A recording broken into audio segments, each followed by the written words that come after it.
Hello and welcome to the Rich Robinson Show. I'm your host, Rich Robinson. Over the past 25 years, I've been an entrepreneur, investor, advisor, and professor here in Asia.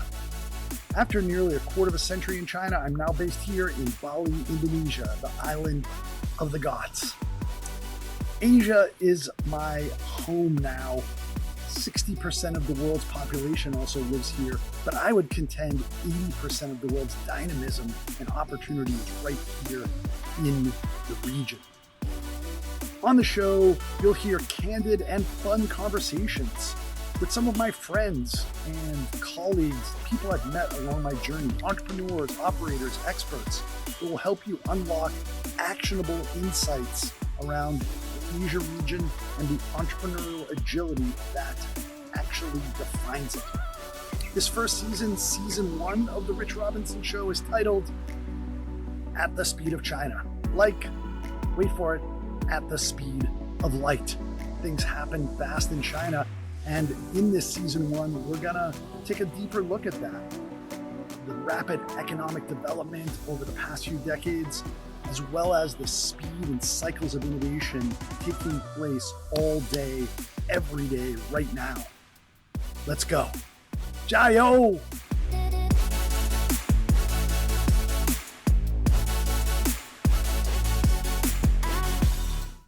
Scott Kronick, my old friend. Excellent to see you and welcome to the pod. Ladies and gentlemen, Scott Kronick, who built the #1 PR agency across Asia Pacific from his lair in Beijing, built an incredible family and reputation and network. And it's lovely to see you here virtually. You're in Los Angeles. I'm in Bali, and we're talking about the speed of China. Richie, welcome. Thank you. I am president of the Richie Robinson fan club, so part of the best, my greatest experiences has been meeting you. But that's kind of a theme of what makes people successful is the relationships that they build and how you build those. Yeah. And that Guanxi, there's something true about the whole Guanxi concept, but that has helped me a lot throughout my... You have that fantastic newsletter that I love to read, and you talked about that Harvard study back in my hometown in the city of Boston that interviewed a bunch of Bostonians and interviewed a bunch of Harvard kids, and now it's stretched, I think, 80-plus years, almost 90 years. Now it's following their kids as well, too, and the learnings from that are that the relationships are the people who live the longest and are the healthiest have very happy, productive relationships. And in this period of my life, that's more important to me than anything is just the relationships that you build and create. We both teach at Peking University, and I love to, now that we're both on the wrong side of 50, we can have little scabs and calluses and scar tissue like armor help people go into battle in life. And I tell people, if you're an MBA student at Peking University, you're already won in some regard. But like you're talking about like wealth or status or impact or whatever it is. And like that's all important, but that's not the ultimate goal. All of those are just resources to help you get to the top of the pyramid. The top of the pyramid is relationships. That's what is funneling. That's what it should all funnel into. There's something that you do very, very well that inspires me crazily, and that is when you see some raw potential of people and you see what they're capable of, and it's just kind of nurturing that talent and watching it fly. I get my greatest joy from that. And so the school has allowed me to do that. You can see some real talent, and working in China, you've had one thing about your theme of your podcast and your book about the speed of China is the development of talent. And there's one young man, I remember the very first review I did, he couldn't believe that I kind of had tears in my eyes when I was doing it, because I'm like, dude, man, you're doing so wonderfully, and you've got such a trajectory ahead of you. Today, he runs an agency. He's done extremely well, both with his family and financially, and we still get together today, and I could see it. Great. I get my energy out of those. What's crazy is you tell me that story, and I'm running through some names in my head of like, who that could be because it's actually multiple people. And one person who pinged me yesterday was Alex Acker, who started this really kick-ass successful microbrewery. And I remember seeing him when I was back in Beijing, and he was just talking about how you changed the trajectory of his life. And that's so fulfilling, right? So wonderful. And speaking of trajectories, let's talk both about the trajectory of your life from a Midwestern guy on the path to the Middle Kingdom, and then your trajectory in the Middle Kingdom during the whole sort of like heady growth years, the past quarter century. So first of all, I have had the great honor and delight to work with a fantastic company for the past 34 years, and that's Ogilvy and Mather. I was in the public relations business and started with Ogilvy. I was with a small firm first in New York, and a mentor once told me that instead of going to business school or law school, I should try to get experience in the Pacific Rim. And I said, that's exactly what I want to do. So I joined Ogilvy. They had an international business. They were one of the first, the pioneers in developing a network in Asia. And I joined them in New York and spent 4 years just waiting, letting them know that I always wanted a Asia experience. I got the chance in 1990 to go to Australia, and this was at the peak of Crocodile Dundee and Olivia Newton-John's. And I was like, wow, do I want to be in Australia? And that fell through, and it couldn't have been a luckier situation for me because a year later I got the chance to be the deputy in Taiwan. Excellent. And I went to Taiwan, Taipei. I was called in, and the CEO told me I was going to go to Taipei.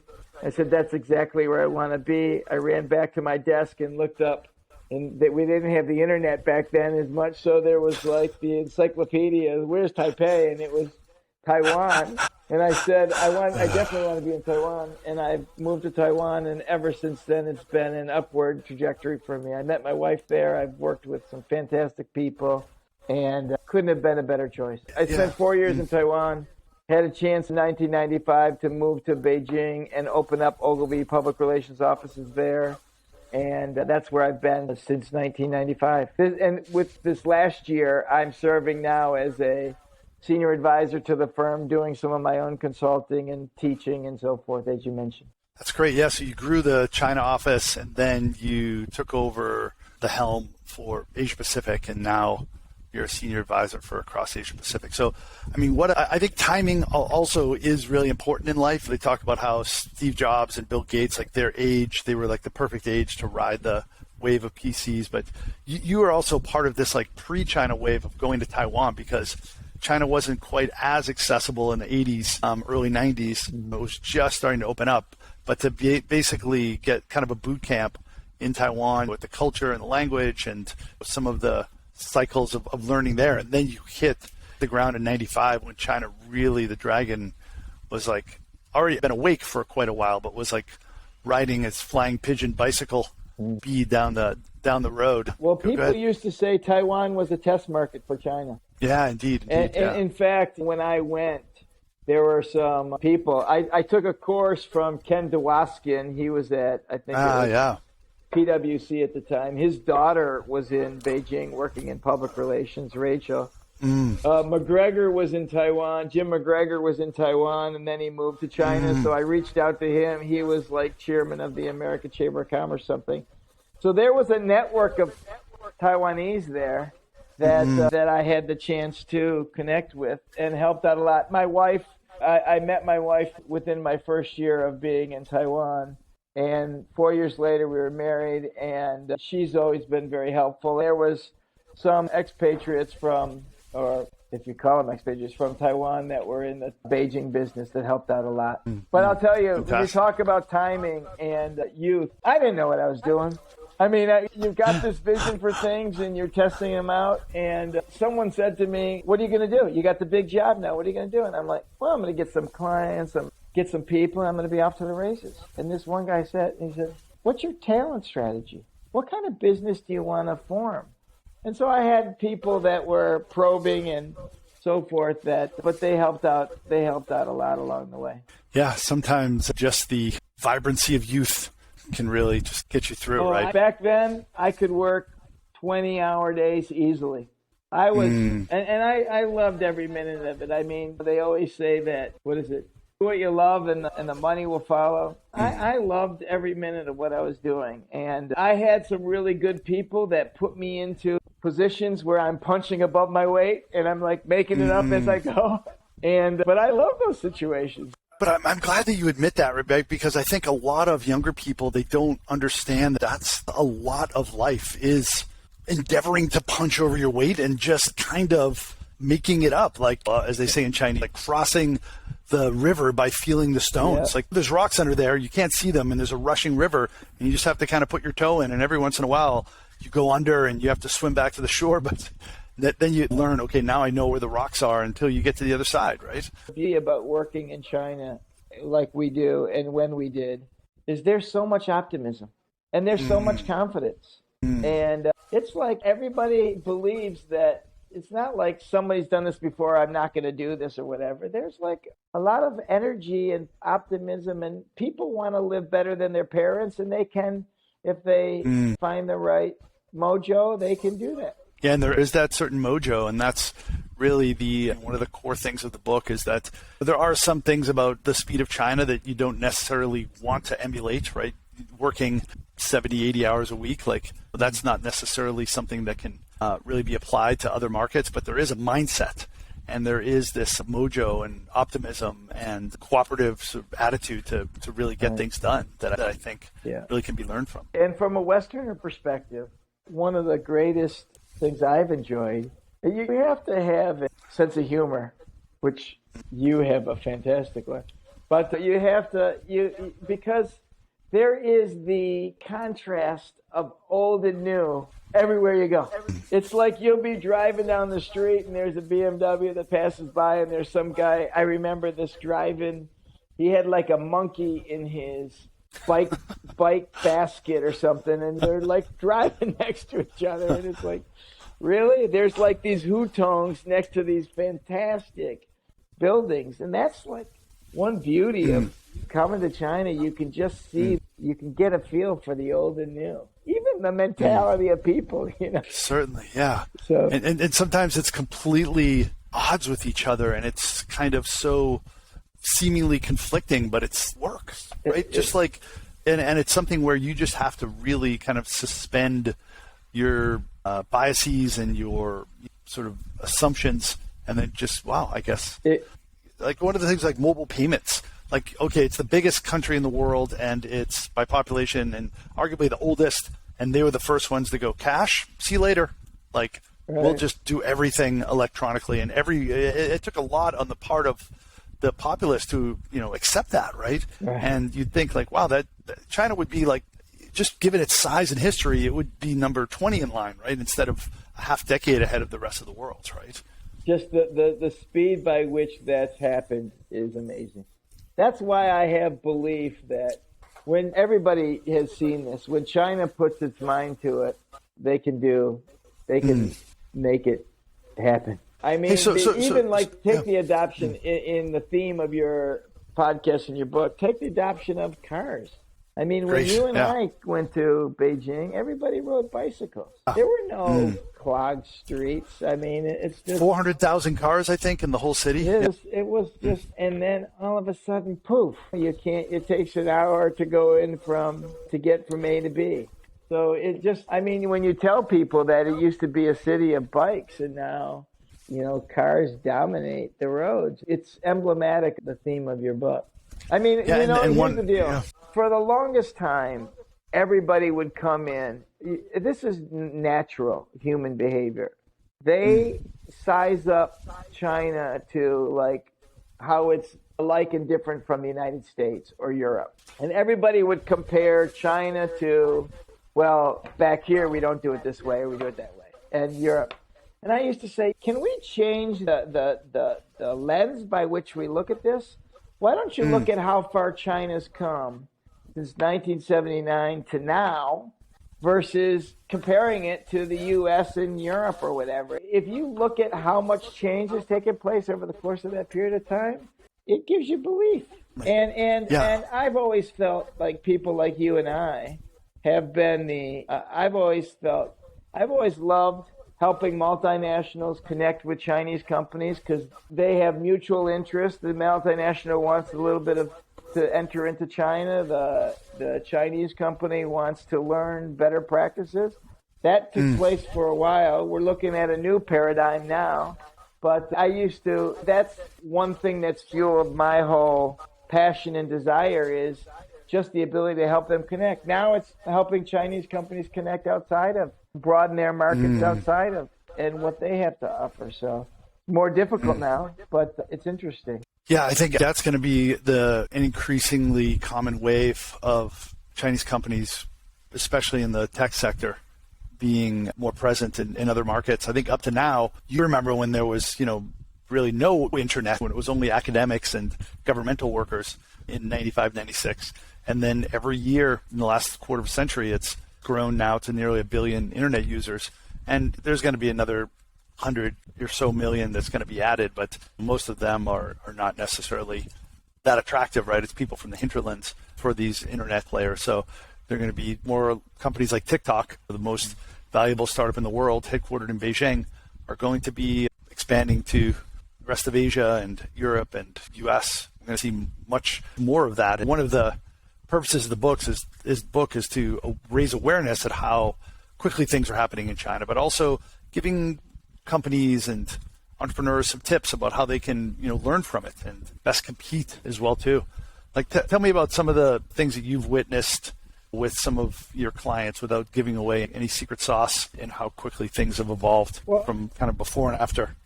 In thinking about your theme, there are some inflection points that I think are notable. WTO accession. 2001, yeah. The Olympics. The Beijing 08, Olympics was a premier branding event for the country. I would say the 2010 to 2020 was like the rise of China and people getting comfortable and not comfortable with that. And so at each point, kind of their lessons. I think with the WTO, IBM really helped build the banking sector, in the modern banking sector in China. And I remember the CEO, Lou Gerstner, coming into China during those period of time. And he used to have these behind closed door meetings and used to talk very tough to the Chinese and say, look, you got to do this, you got to do this. But externally, he was supportive of their WTO accession. And it wasn't popular at the time, but he was a trusted kind of advisor, and IBM's business flourished at that period of time. That the world is suffering from a trust decline. And I think when that happens, things start going away. I'm not saying you should be naive, but if you go in with a perspective of not being able to trust, you're not going to get very far. I think my own experience, I have many trusted colleagues, and they've helped build our business strongly. I think the Olympics was another inflection. The Chinese always wanted everything to be reported about them rosy. You were deeply involved with that, right? You were doing we had about 10 sponsors. Okay. And I have a great anecdote here. I mean, during the torch relay in 2007, there were protests in France and Britain and San Francisco about China holding the Olympics. And I was freaking out. I'm like, how is this ever going to happen? And I called up a Chinese professor and I said, can you tell me what's going on here? Because I'm like really worried about the global perception of China and holding the Olympics. And he said, Scott, we won the public relations battle for the Olympics. I'm like, help me understand that. And he said, China is united. What was important to the Chinese and what is important to people who understand China is that social stability, domestic stability, is more important than anything else. So instead of like factions fighting with each other inside China, the dissent outside of China brought people together inside China, say, don't deny us our chance to hold the Olympics. We're going to show you we can do this better and whatever than ever. You've seen it now. Even the U.S. and other markets are dealing with more domestic policies than international. And how they manifest those. We had a number of client kind of crises and situations. Most of the time, these are misunderstandings that just need a clearer help in the narrative. And so we've had a kind of risk reputation business that has done very well over the course of time because people not really understanding the lack of trust and people not understanding the market. Interesting. Yeah, and I love how you point out the fact the hexie, as they say in Chinese, right? That is the thing of paramount importance, right? Just harmony inside the society, and to be able to, I think actually a lot of people try to frame around this 70 year old regime since 1949 when Mao took power. And if you look at the 5,000 years of Chinese history, right, that's less than 2% of all of Chinese history. I think really to look at China and to understand it a bit better, I think you have to look at like dynastic China, like the historical dynasties and what was important across all of those dynasties. And I think that cliché and that harmony is something that really stood out among a number of other things. I couldn't agree more. Look, I am by far not a China historian. I used to even say I'm a student of modern history because there's so many smart historians out there that I've learned to listen to. What I try to do is understand. I'm not that complicated of a person, so maybe my simplicity maybe that has helped us over the course of time. I try to understand. I mean, the essence of great communications is kind of understanding somebody else's view and being respectful. The Chinese are entirely respectful. Okay, I've learned a ton of that from the whole face issue. Sometimes things are just a matter of face. So being respectful, knowing that I do think that there's so much opportunity for domestic companies and multinationals to play in the China market that just listening and understanding what the market needs, not what we've had Western companies come in and say, this is what we do, we're not changing our way. By the way, anybody who's black and white, I've seen them come and go, they don't do very well here. You got to be ambiguous. You got to be able to deal with some ambiguity. And so, but you need to understand what's the market need and how do you fit into that market need. And those people that come in and try to understand that, not to change your values as a company, but just understand how you fit in and what you're willing to do. And we talk a lot to companies about operating in China. It can't be a global company and not be able to market to the largest country in the world. And so I remember with pharmaceutical companies, I must have written this message 1,000 times. For a lot of multinational pharmaceutical companies have had trouble accessing the China market. The reality is if you frame it in a consumer sense, that Chinese consumers are entitled to the same effective and efficient medications that people throughout the world are, it changes the narrative. And we've been successful with market access issues to say, we're not trying to, it's not all about profit, it's about providing access to a critical healthcare area that the Chinese consumer needs. By the way, the one big story in your book that you're going to see playing out is just the rise and the power of the middle class. And anybody that can, because that's the real story of the next decade, is really how the middle class evolves and how people tap into that, both domestic and international companies. Insanely attractive. Yeah, and it's not the let's take our minivan and drive to Cheesecake Factory and then go shopping at the mall all day or whatever, right? Or maybe people don't even shop at malls anymore because of the rise of COVID. As a side story, one of my favorite anecdotes about the U.S. is that it took 20 years for the U.S. to get to 20% of retail going through e-commerce. And then last year with COVID, it took just a matter of weeks for it to be 30%.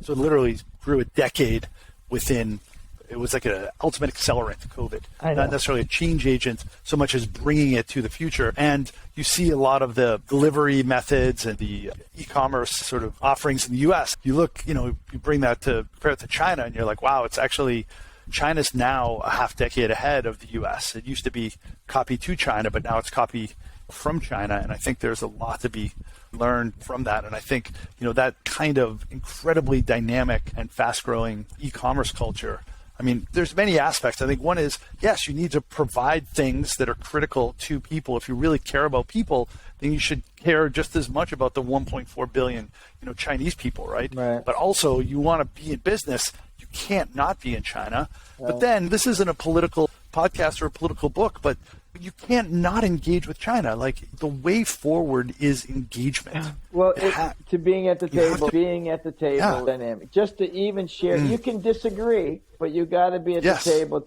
and that's been always my kind of motto. I've never wanted to be naive about the challenges and things of that nature, but to be in the game, just talking is more important than anything else. And there's so many things that China can work on with the world. China's going through this period of self-reliance. Everybody wants self-reliance. I mean, it's just like kind of the brand of America. So I don't take that negatively. Everybody goes through that period. So it's just about finding ways to work together harmoniously is important. And that's what I'm hopeful for. Yeah, so share a couple of anecdotes in your industry, like as you grew China and then you started to expand to the rest of Asia Pacific. Were you seeing that some of the tactics and tips and tricks that you were using in China were applicable to the rest of Asia Pacific, maybe in a way that was different from, say, New York or London? Well, I'm not sure. It's like, look at China is expanding into Asia, first and foremost.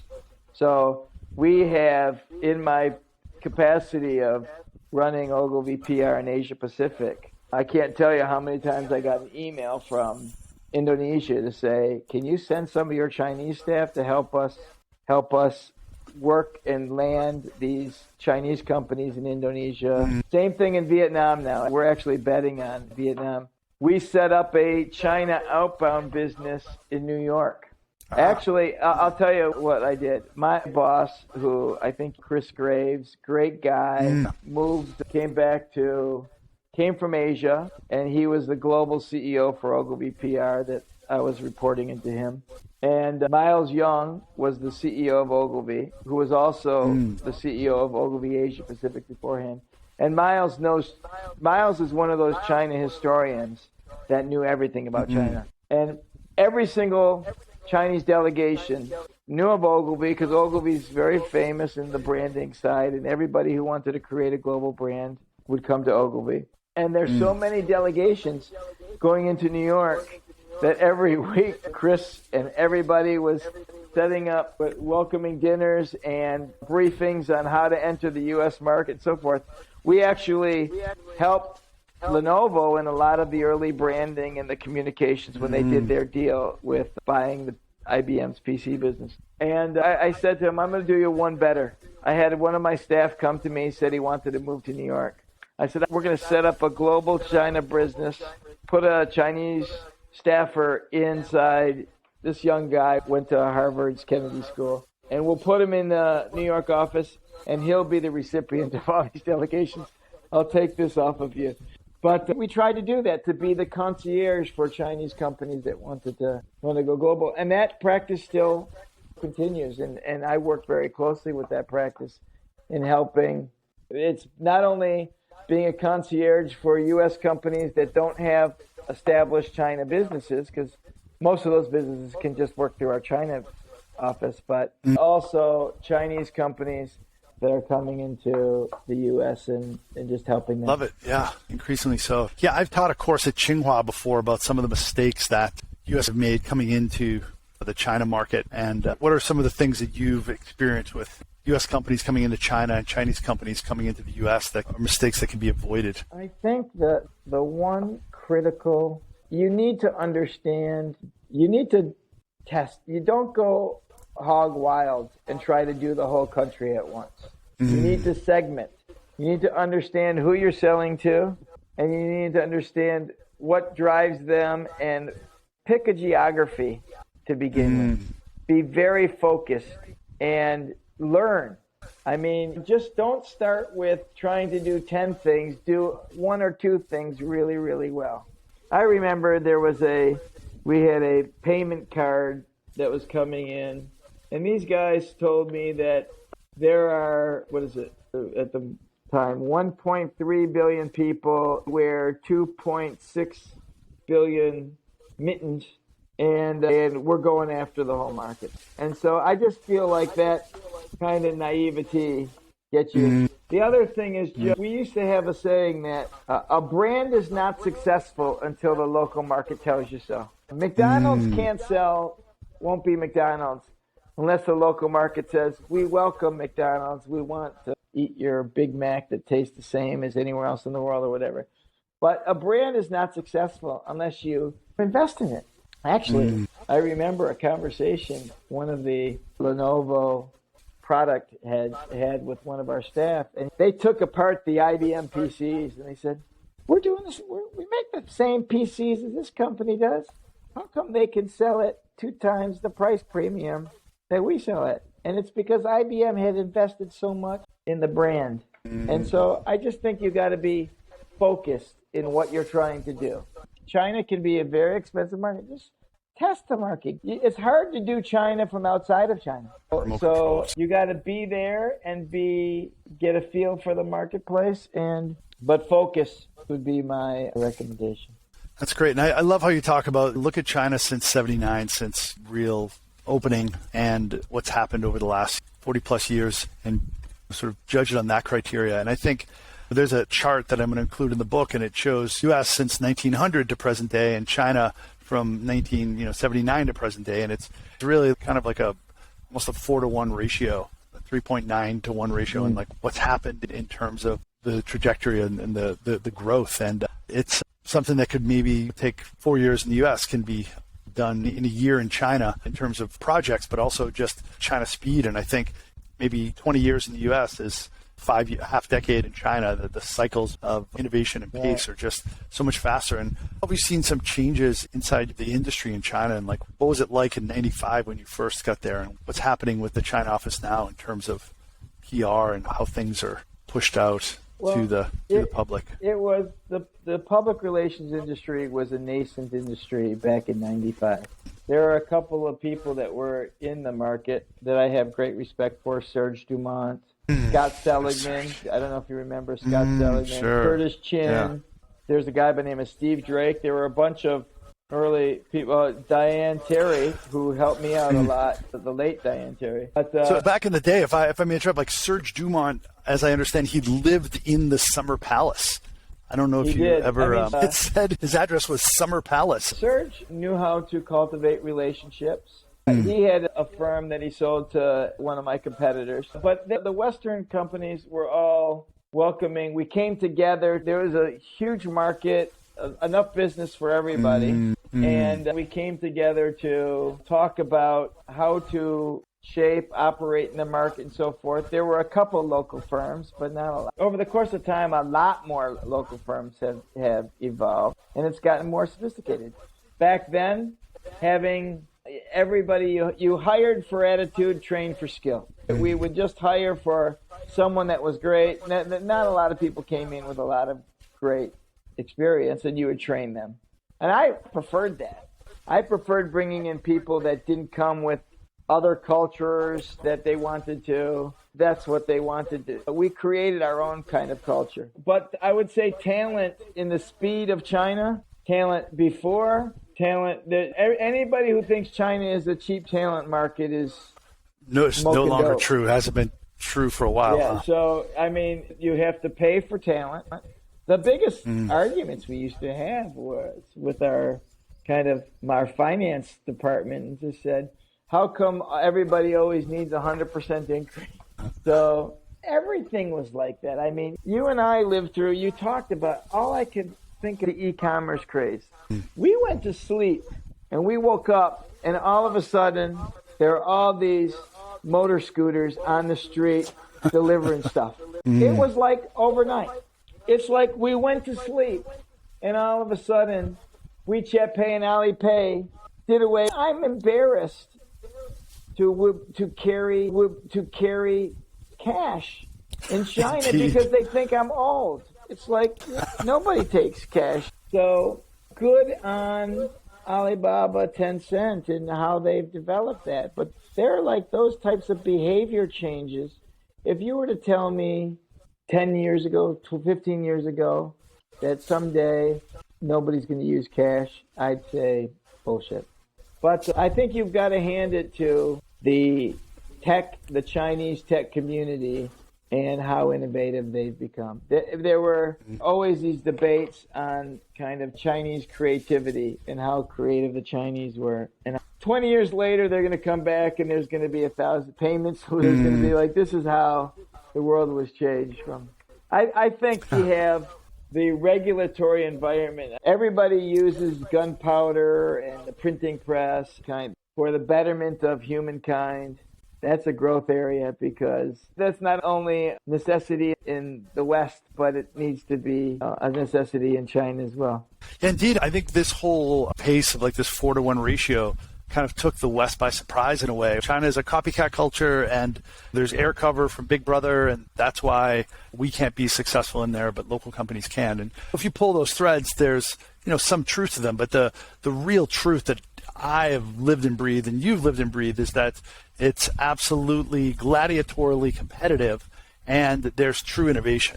Like that's actually, those are the two engines that really drive things forward. Here's the one thing. I mean, I don't doubt there are lots of IP infringement cases that have happened over the course of time.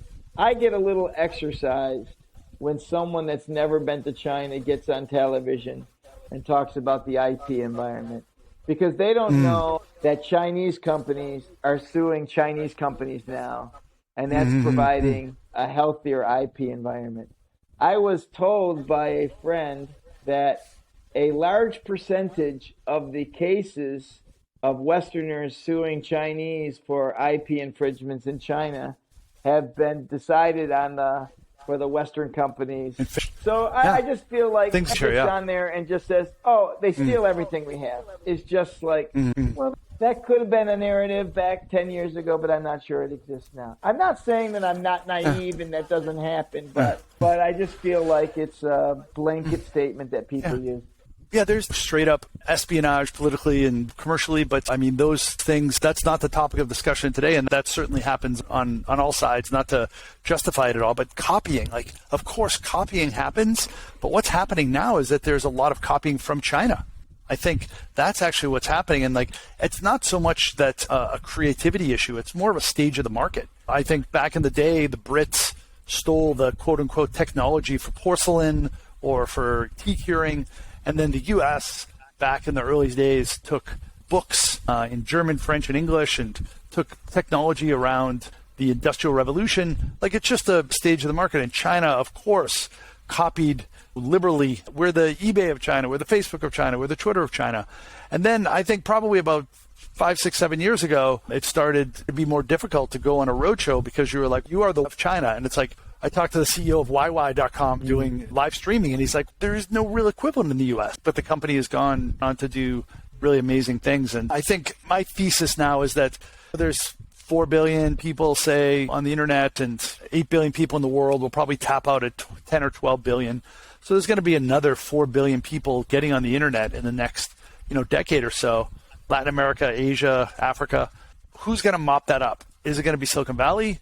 Or is it going to be China? And I think in some ways, China is better poised to go into these markets because they're more developing markets that China has experience around. And so this is like a rallying cry. Like, as much as I love China, like U.S. is my mother and, China is my wife in some regards, right? That comedian Joe Wong, I don't know if you saw when I brought Joe Wong out to perform out in Shunyi, and he's like, China's my mother and America is my wife, and they're arguing in the kitchen, and I'm hiding in the cellar, but they both have nuclear weapons, so right. I really want them to get along, right?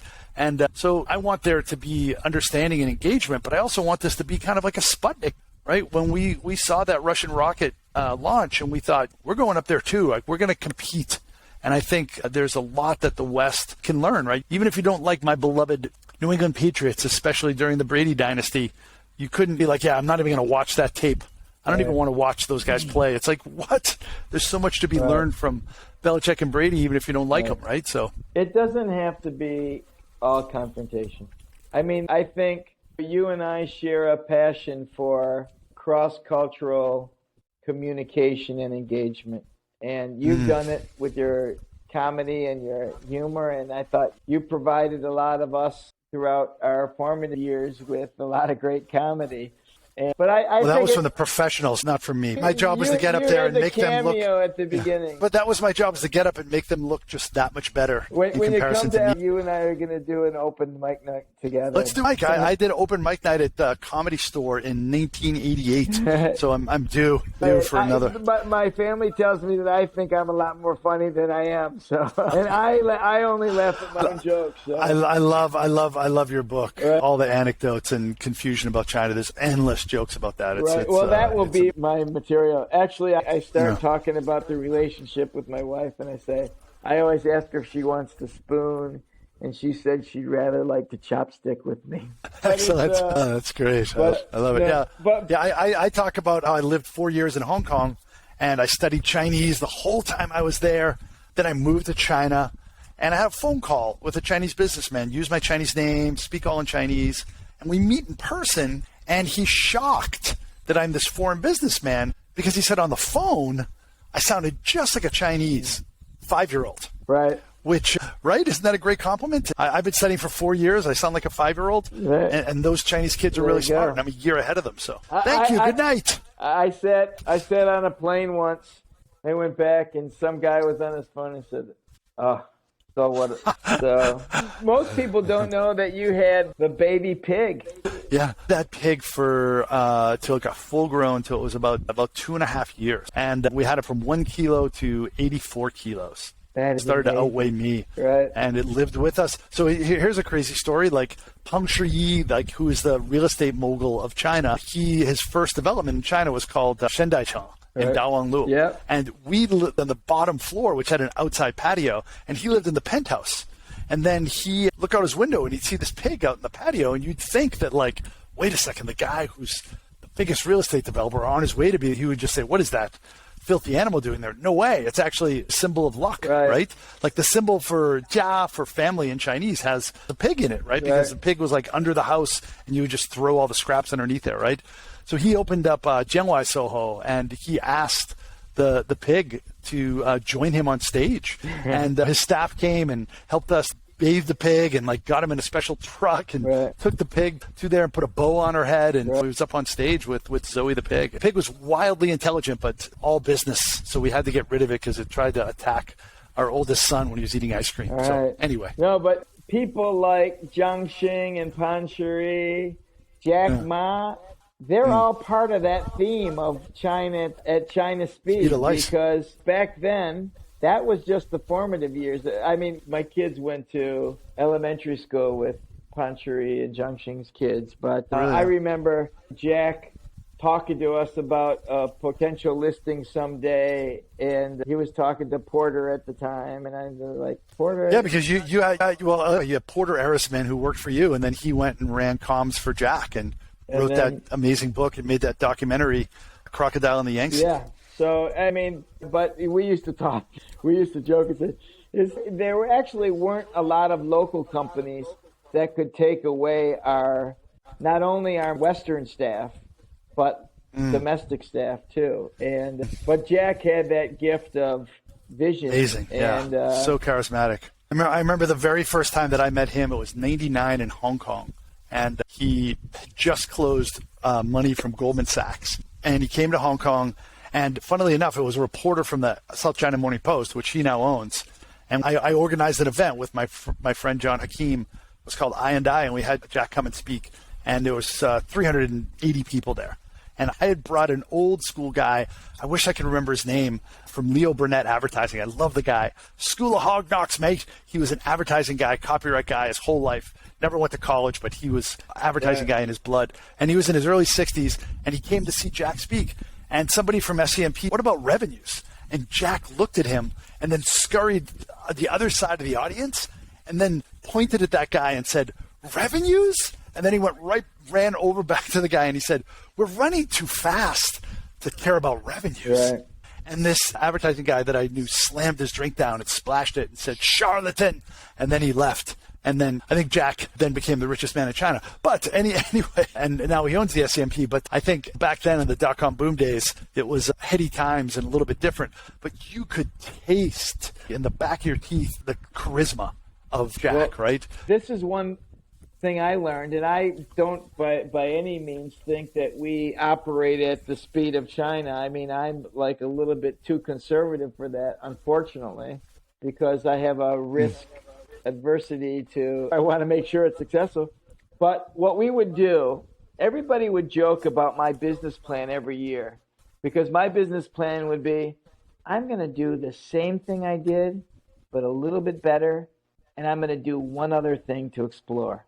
So that was the frame of my business plan. So in 1999, I said, this is what we're doing well with. I'm going to continue doing this, and I'm going to bring over a financial expert to help all these Chinese companies list. And you remember Renee and Sage? Very well, yeah. So Renee came over with Sage, and Renee ran our investor relations business. And that thing, she was writing contracts from her desk. I mean, we must have done the first, it was like the second, like 5 listings after that. Then in the mid-2000s, the auto business was taken off, and we had one young guy who was crazy about developing the auto business. So the one area we were going to invest in, developing the auto team, and that guy's business took off, and now we have a huge team. So it was just like smelling where the opportunity was, and not everything worked out. I mean, we also wanted to go after domestic pharma business, but that was always hard to crack. But we had, like, every year we had one new initiative that we were going to try to put our energy in and tackle. That was just the PR business, but Chris Ryder in the direct business at that time did the same thing on his end. He scaled that into a monster. Right. So you may have gone fast, quote unquote, to go slow, right, and to be able to make sure you served people well. But there was nothing slow about the scaling up and the growth of what you did. We rode that wave for sure, and we had a company that was totally supportive of that. And it's done Ogilvy very well. It pales. At the time, we were hiring hundreds of people, but I was taking briefs from IBM who had they needed to hire thousands of people at a time. This is in the early 2000s. So the scale, for me, I was always excited because I came out of the New York office. I came to China, and every week there was a big brand that was conducting a new pitch for their business. I'm like, really? I mean, this week it's IBM, next week it's Intel, next week it's Fortune magazine, and it was just like, really, all these huge opportunities, they only came once in a quarter. They all had established relationships, but when you're setting up in China, and then you're just really trying to find people that could have people and nurturing the people and creating a culture. Actually, Ogilvy is coming out with we've got a couple books coming out with just how we built the culture in the early days. Oh, that's great.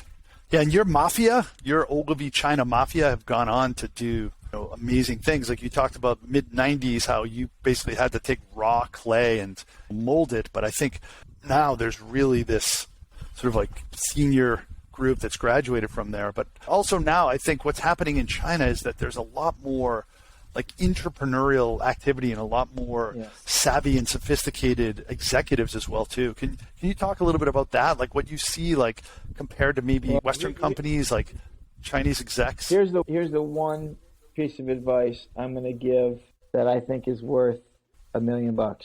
And that is how somebody leaves a company is almost more important than how they come to the company.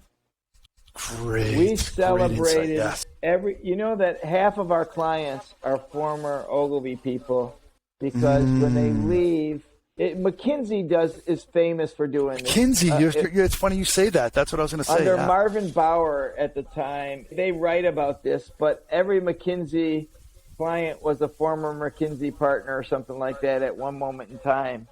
But they kind of groom CEOs, and then they go on, and then they hire McKinsey back. For us, it was like when somebody leaves, they get maybe a very competent CMO or chief communications officer, but those people always need a team to help them consult, deliver what they were doing. And so we would celebrate people that when someone comes in and says they're going to leave, that's natural. I mean, that's natural, right? And I'm fortunate enough that a lot of the people that have stayed with our business have been there for more than 15 years or whatever. So I've got a cultivated long-term staff. But when somebody leaves, we celebrate them, and all of my friends are former Ogilvy people working somewhere or doing something interesting.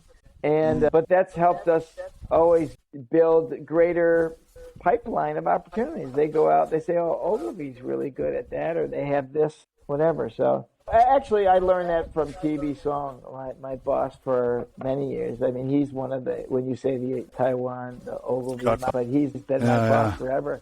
But one person left very early on in my career with him, and I said, oh, we got to have her sign an NDA, and she can't take clients, she can't take people.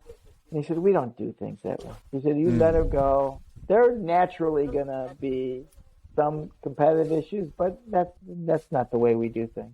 So the culture eats strategy bit, live and well, exists in China. Yeah, create great relationships and also just become more competitive and just become more attractive to your existing and prospective clients, right? And I think that's a kind of a great lesson for, I think, what's happening between, U.S. and China right now. I'm really advocating that the U.S. just becomes more, competitive in 5G, 6G, and other areas as well too, and uses some of these lessons from China to be able to compete with China, engage with China, and co-opetition. Yeah, exactly. I'm with you there. I think you have to be at the table discussing things and be honest. I'm hopeful with this administration that is a little bit more predictable that can happen. There's so much positive things that can be done in healthcare and in climate and to grow both markets. I mean, the reality, and everybody needs to understand this, is China's still a very huge market for many American, European brands. And that access to this market helps Chinese consumers, but also helps the home market as well. And that connectivity helps society overall. So you need to continue and nurture that. The isolation, the fractured dialogue doesn't help anybody. That's the way I've operated myself. Again, I'm not naive to the challenges. I don't think everything has to be hunky-dory, but we need to go in with an honest assessment. I do feel like what the U.S., I think, doesn't understand is, I think China understands the U.S. system really, really well, and I'm not sure U.S. China as well. So there are some people that we need to be front and center during this period of time, and I'm hopeful. Yeah, as our mutual friend Mitch Presnick says, I'm neither a panda hugger nor am I a panda slug. I just want to engage, right? I love a guy who's done exceptionally well. I mean, Mitch, when I talked about Serge and those guys, Mitch was amongst that group of people as well, and has done phenomenally well. And why Mitch? Because he's a goomer. He is someone that he trusts people, and he's kind of developed it and looked for synergies, and he did extremely well in that process. And deserved to do so. Yeah. That's great. Thank you so much, my steel buddy, or however it translates in. I really appreciate that sweeping arc of the last 30 years of your life, and I think the next 30 years chapter is going to be equally as interesting. And I thank you so much. Richie, I appreciate this opportunity. I've got some materials on kind of China's rise during this period of time that I'll keep sending you. And I love what you're doing. I think you're onto something with China's speed, and I just don't want to get too old so I can keep up with China's speed, you know? I just want to at least have a front row seat as everything is whizzing by. I think I can play basketball the way I have that. I have still ambition to stay young, so. That's the thing. You take your D1 soccer experience from Syracuse into the basketball court where we first met and into the business world, but into life. And I love that about you. Hey, love and good vibes to you and yours, my friend. And thanks again. We'll stay close, Richie. Anything we can do, I appreciate it. And best of luck with this. You're on to something great. I really appreciate it. Okay. Hey, buddy. Thank you so much.